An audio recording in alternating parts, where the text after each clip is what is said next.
Hey there, guys. It's Pat Krane, aka Zug, and along with me today is, and I've got some special music for you. We've got lead encounter designer from World of Warcraft. It is none other than Ion Hazzikostas. Hello, Ion. Hi, Pat. Pleasure to be here. I don't know if I can quite live up to that music, but I'll see what I can do. You got to have the big music. No, come on. This has been cool, and we're going to be talking a little bit about 5.2 and all of the encounter stuff that's been going on lately. And I hope you're doing well. I am indeed. Awesome. Now that the race to world first is over, what does the report card look like on the Throne of Thunder? Overall, we're super happy with how Throne of Thunder has turned out. I think it really, delivered on an epic, massive experience. The wide range of bosses, both mechanics-wise, artistically. I think the variation in environments and the experience players had, going through from the troll ruins at the start to this underground grotto afterwards, then back up through Lei Shen's dungeons, finally into his, inner lair. I think that whole progression felt really cool. And on the World First front, I think the race for World First among the heroic progression guilds has been one of the more memorable ones in recent patches. Right. Well, and they've actually had a lot of praise for the Lei Shen fight as well. I mean, they've said that this is like the best encounter ever. And so what do you have to say about that? And then how do you follow it up? That is always the challenge. Right. We always, we want to set the bar so high that it seems like we can't top ourselves, and then hopefully figure out some way to do it. The Lei Shen encounter, I think, really delivers on what an end boss of a raid, of a big tier like this should be. And certainly, I think, on Heroic, it compares in many ways to the Heroic Ragnaros encounter from Firelands, both in terms of its difficulty and its overall structure, sort of multiple phases with intermissions, each of which offer their own challenge along the way. Okay, cool. Now, what do you think? Were there some learning points that you had? There usually is in every tier. Were there some learning points that you want to share with us as far as what you discovered along the way in 5.2? Absolutely. I think, let's see, three things I would think of off the top of my head. First off, the difficulty progression on normal mode, particularly at the start of the instance, I think was not as smooth as it could have been. I think our goal is always to make it feel like each boss is a little bit harder than the previous one. Mm-hmm. And in particular, the jump going from Jinrock to Horadon was really larger than I think we had intended or than we wanted. We made some adjustments after a few weeks and brought the difficulty of normal mode, Horadon, and Council, particularly on 10-player mode, down a little bit. But it was definitely a little bit of a jarring introduction to the zone. One of the things that is nice about having a large tier is that we really can have a smooth difficulty curve if we can nail the tuning correctly. And we were a little bit off the mark there. And I think that's something that we're definitely going to try to improve upon next time around. Point number two that I guess I would change, while the zone is definitely large and epic and varied in its environments, as I mentioned earlier, we do miss, and we hear from players that they miss as well, some of that non-linear feel that we had back in places like Ulduar, Icecrown Citadel, or Blackwing Descent. It's nice both in terms of the overall feel of the place and having it feel more like sort of a real lived-in environment versus a gameplay-oriented structure. But it's also nice just for progression, being able to decide, okay, we're going to work on Cimarron instead of Maloriak today because that's what we want to work on, instead of really being forced through a specific path. Right. Yeah, that was one of the things that I was wondering about specifically is was that linear path, how did that work out? So thank you for getting to that. Yeah, in many ways, it was a product of the progression that we structured in terms of the different environments. I think we definitely wanted you to go through sort of the troll area in the ruins, then this underground, more natural setting. Then the darker, twisted Mogu magics, then finally Lei Shen's Inner Sanctum. And so that was inherently going to be a little bit linear. Yeah. But there definitely could have been, I think, some breakups and some forks along the way, particularly, in the underground caverns, for example, that are a more free-form area. I could imagine a structure where you could tackle, let's say, Tordos, Megara, and Jikun in any order as long as you get all three of them down. Sure. Gotcha. And was there a third thing that you guys learned, the third point that you wanted to bring up? There was, yeah. So I think there were definitely the raw dead encounter, the bonus, the heroic only boss. Yep. Didn't work out precisely as we had envisioned. It delivered in some regards. I think one of the nice things about a heroic only boss is just a sense of mystery associated with it. I think in some way the content is a reward in and of itself. For the first guilds that get to see it, it's kind of your bonus prize for beating Lei Shen. Mm-hmm. In a world where, with LFR, with the different difficulties, most things are more accessible than they ever have been before. It's nice to have that feeling that you're seeing something that is special and rare, and that other people will be able to come back and see down the line. But in many cases, you're among the very first to see it. So when guilds like Method or Paragon or Blood Legion defeated Heroic Lei Shen, and they went down that spiral staircase that opened up underneath Primordius's room, they were literally, the first few dozen people in the world to ever see that. Right. That was pretty cool. Yeah, that did seem pretty cool.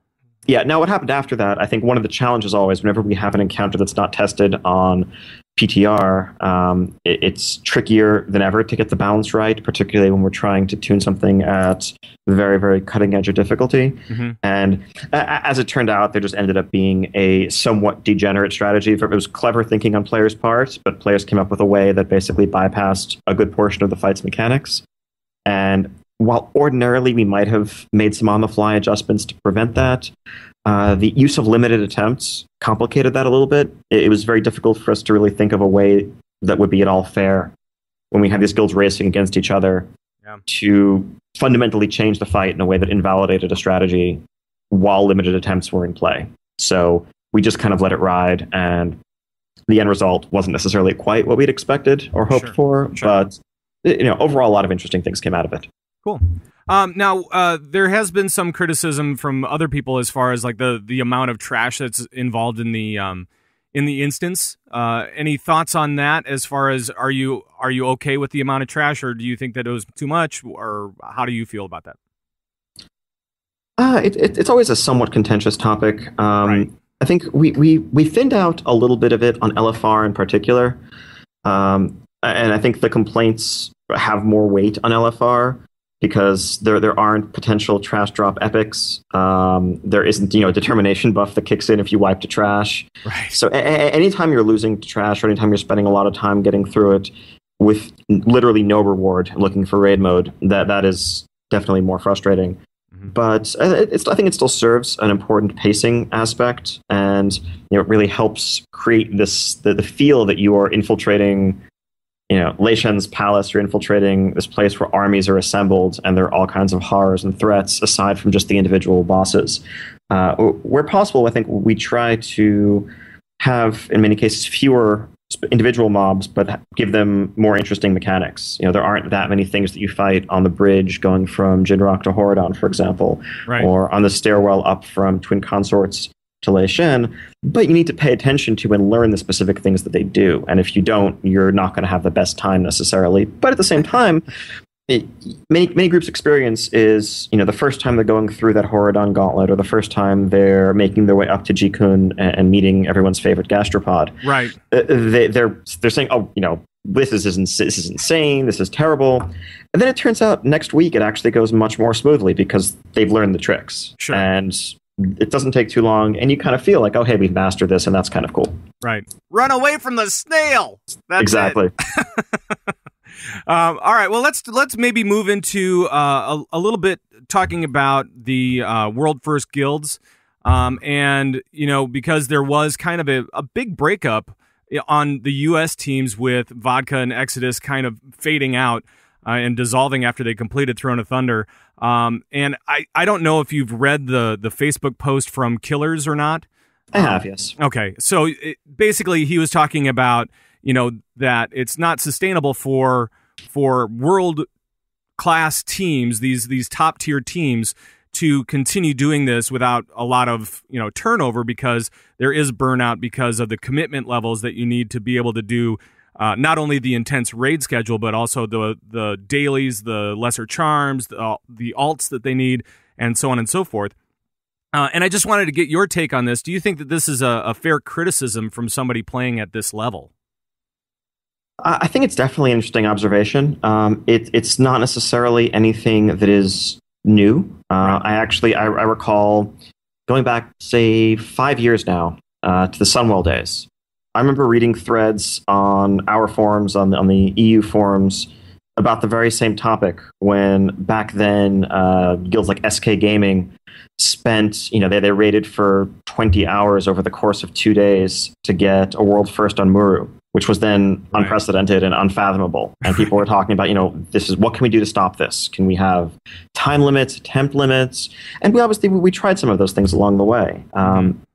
It's an arms race on some level. There's a little bit of a prisoner's dilemma element to it. I think that all of the top guilds would be a little bit happier if they could just get together and collude and come to an agreement that no one's going to raid more than 40 hours a week, let's say, under any circumstances, and compete on those terms. But that'll happen. Exactly. It's not going to, right? Because that's the essence of the prisoner's dilemma. You have that gentleman's agreement, and everyone has a very strong incentive to defect from it and improve their own standing as a result.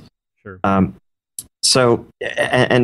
we've tried some measures to limit that, but players work around it, and in many cases it ends up making the experience even worse for them. When we did limited attempts in Ice Crown Citadel, the result wasn't that people rated less. The result was that they rated just as much, if not more, but now they had to do their practice attempts on their alts before they dared pull the boss on their mains and waste a real pull. Right. Which actually diminished the overall experience and the smooth flow of learning a new progression boss, where you just have this awkward swapping between alts and mains constantly. Sure. So if we could come up with a way that would actually reliably work, it's something we'd certainly be open to exploring.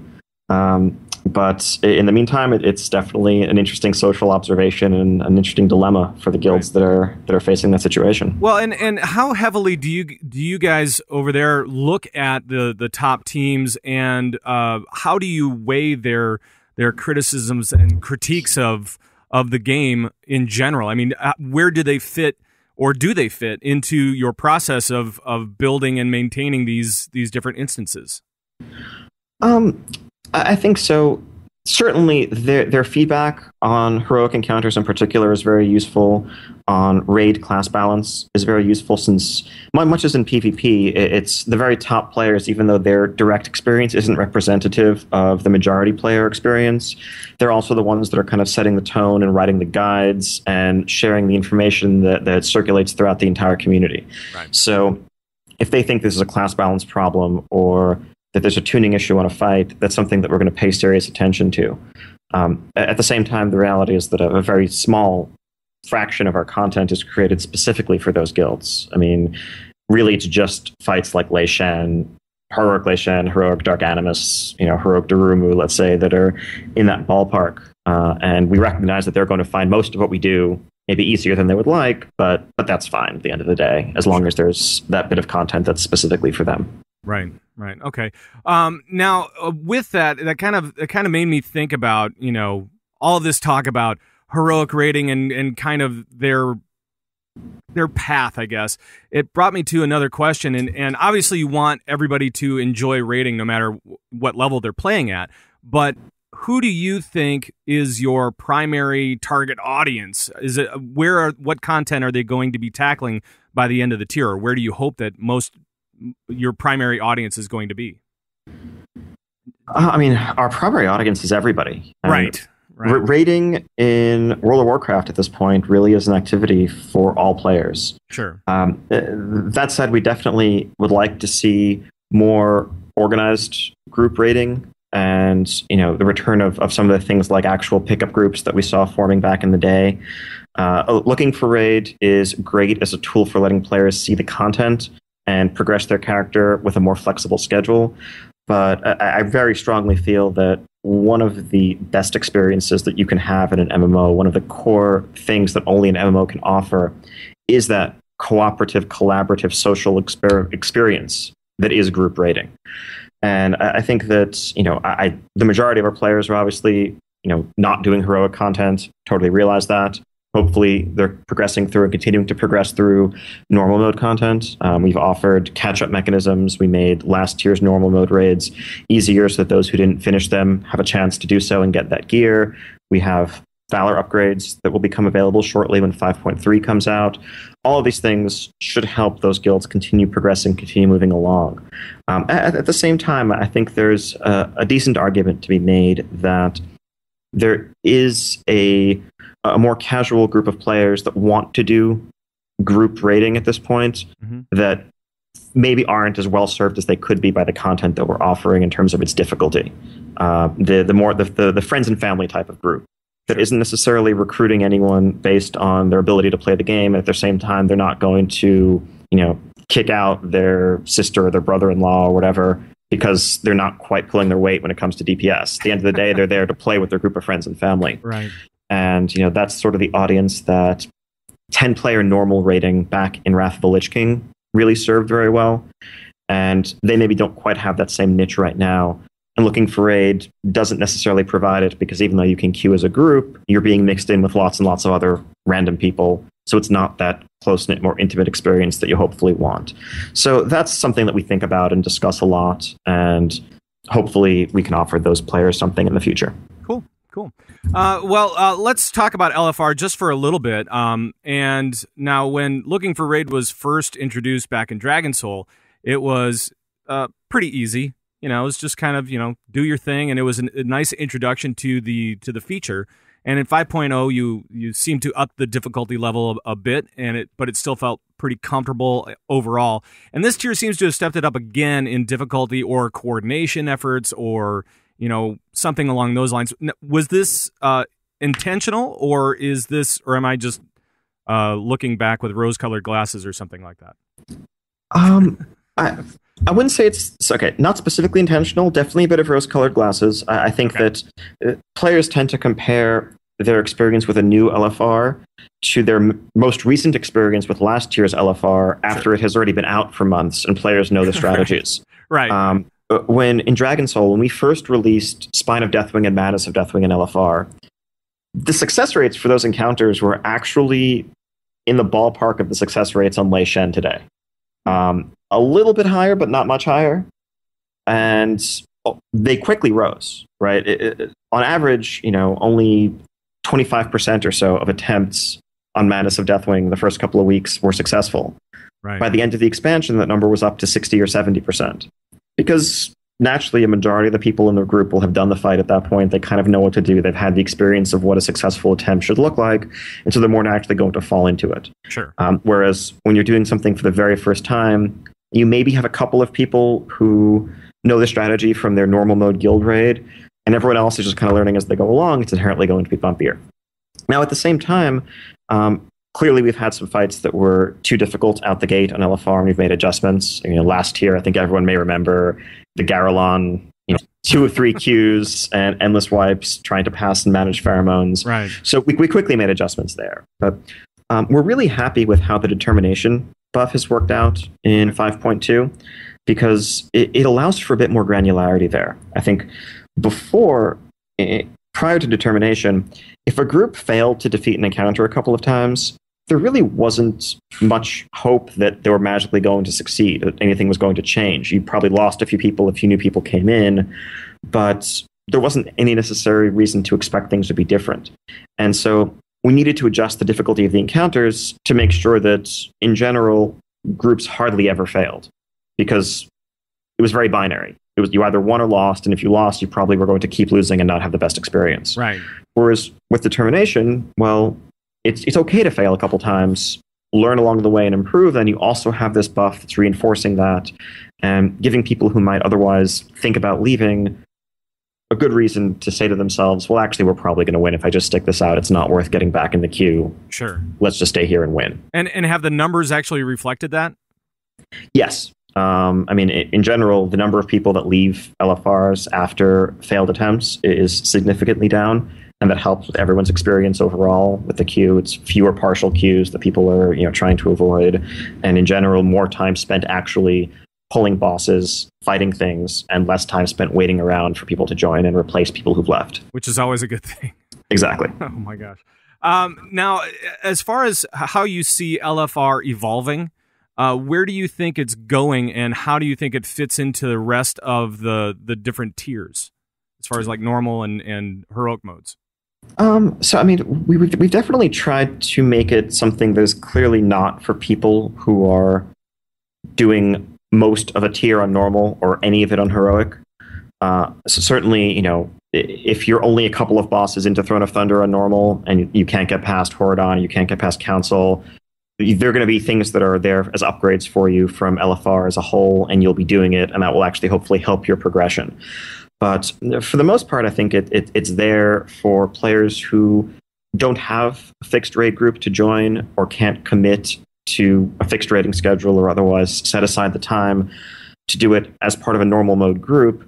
This way they can still see the content, they can experience the story. And I mean, that's the biggest difference, really. Years ago, we had an end boss like Illidan or Arthas, and relatively few people actually got to see those stories to their conclusion, whereas millions of people got to fight Deathwing and see the end of the story that we were telling in Cataclysm. And likewise, coming up in Mists, and that's pretty cool.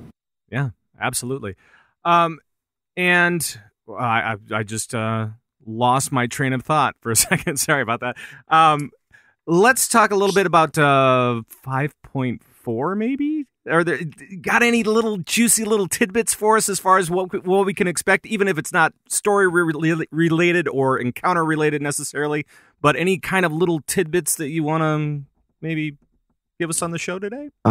There will be a patch 5.4. Look out! There will be. You heard it here first. Stop the presses. Stop the presses. It will exist.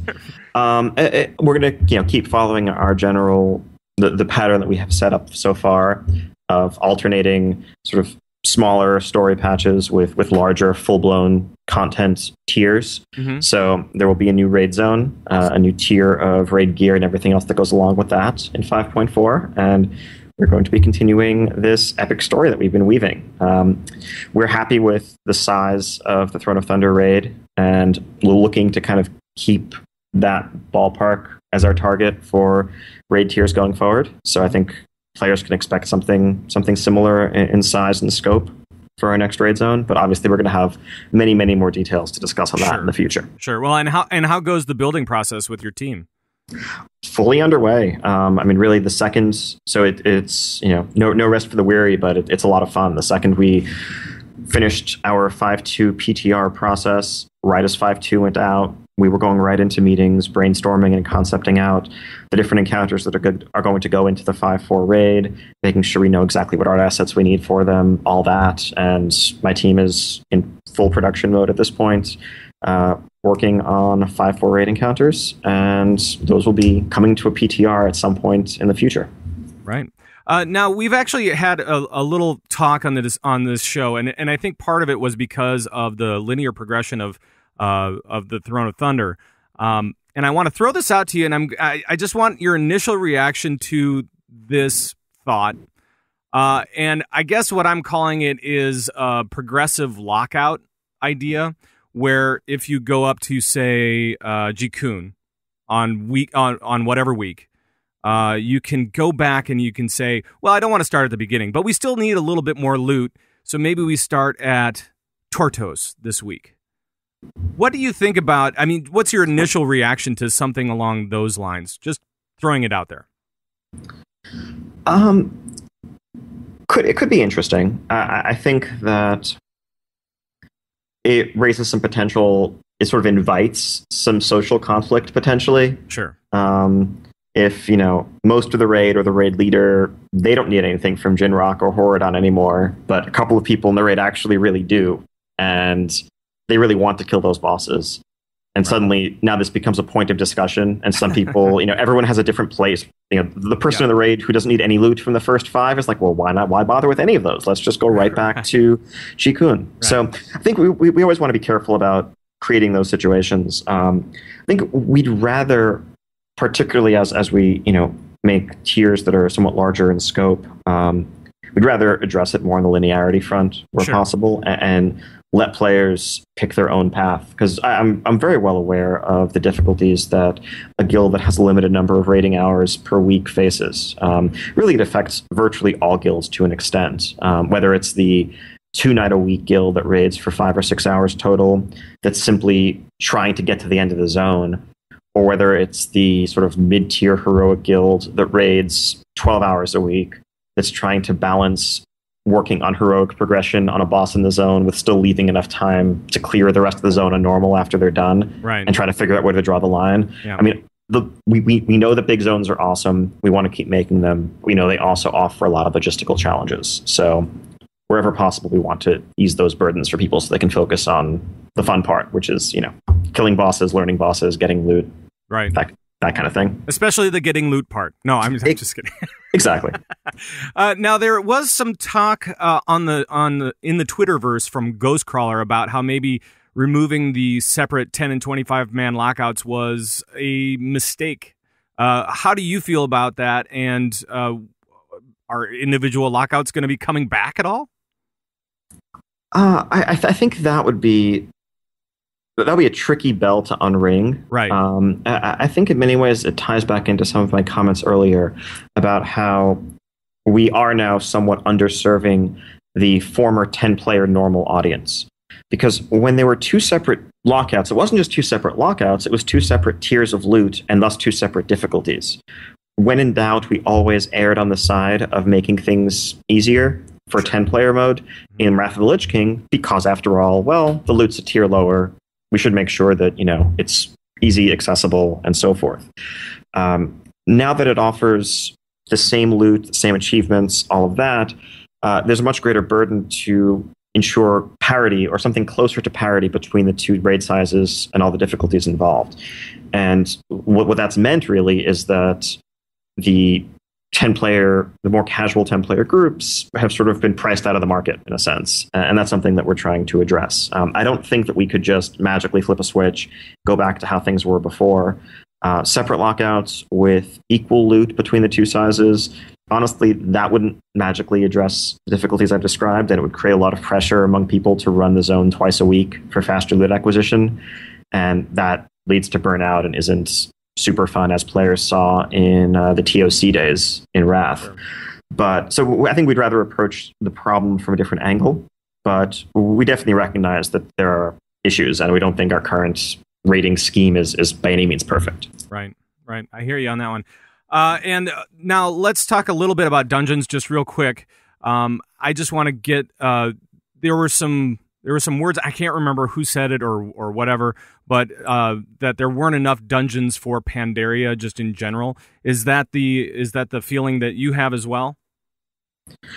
We definitely could have used a couple more. Certainly, from a level up perspective, you got 2 right away, and then you got 2 at level 87, and you have to just kind of keep running those all the way to 90 if you wanted to do a lot of dungeons while leveling up. And that's not as much variety as we'd like to deliver. So I think that's something we're certainly looking to improve going forward. We recognize that dungeons are a super popular playstyle. We love running dungeons. We love making dungeons. And they're not going anywhere in that sense. Right. And how do you feel about the scenarios that have come in and where they fit into the PvE spectrum? I think their place there is really still evolving. I'm really excited about what heroic scenarios are actually bringing to the picture in the upcoming patch 5.3. In their initial version, scenarios were there as a sort of quick, low time investment way to just jump right into content because there are no role requirements. There were virtually no queues. If you only had 15 minutes or so to spare over your lunch break, you could hop online, earn some Valor points, earn a blue item if your character needed that. But it definitely wasn't necessarily the most challenging content. It definitely didn't involve as much cooperation or teamwork as we like to see in group content. And so we're excited about pushing that further with heroic scenarios, which they're not going to be super hardcore content, but by virtue of requiring a pre-made group, we can frankly just get away with a lot more. We can assume some level of communication, some level of cooperation between the people involved, and that lets us make more interesting, engaging content. At the same time, you just need 2 friends. You still don't need any role requirements. They're completely tuned and balanced around 3 DPS. Though if you have, 2 DPS and a healer, 2 DPS and a tank, 1 of each, any of those can and will work. So people can just grab 2 people and hop in and check them out. Right on. I think I will. Pretty soon, cool. Anyway. Well, thank you very much for your time. One last question for you. Are you ever going to join Twitter? Maybe. Come on. Look, we've been over this in the past. I really like words, and long strings of words, and 140 characters it's tough. You feel limited. Exactly. All right. Fair enough. All right. Well, thank you very much, Ion Hazzikostas, lead encounter designer from Blizzard Entertainment. Thank you for joining us on this show, as you have before in the past. Lovely to talk to you. And let me give you the big applause. And thanks. And hopefully we'll be able to talk to you as we move into the next tier, maybe. Who knows? Or as a wrap up. Yeah, I'd love to. I look forward to it. Really, awesome. It's been a pleasure as always. All right, awesome. Well, thank you very much, Ian, and have a great day. You too. Take care. All right.